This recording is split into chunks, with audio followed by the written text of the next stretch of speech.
Wali Kota Sibolga, Ahmad Syukri Nazri Penarik, akhirnya ditemukan dalam kondisi selamat setelah sempat hilang kontak akibat bencana banjir dan longsor yang melanda Tapanuli Tengah dan Sibolga, Sumatera Utara.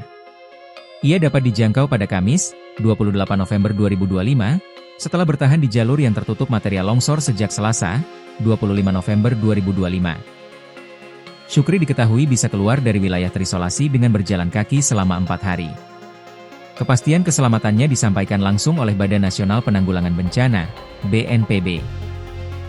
Diketahui Ahmad Syukri Nazri Penarik merupakan politikus asal Sibolga kelahiran 1 Oktober 1990. Ahmad Syukri Nazri Penarik juga diketahui telah memiliki istri bernama Dr. Rahma Saenah Nasution. Sebelum menapaki karir di dunia politik, Syukri sempat bekerja menjadi ajudan Bupati Tapanuli Tengah Bahtiar Ahmad Sibarani pada tahun 2017. Dilansir dari gri.id, ia sempat menjabat sebagai Ketua DPRD Kota Sibolga periode 2019-2024. Kini, ia menjabat sebagai Wali Kota Sibolga periode 2025-2030.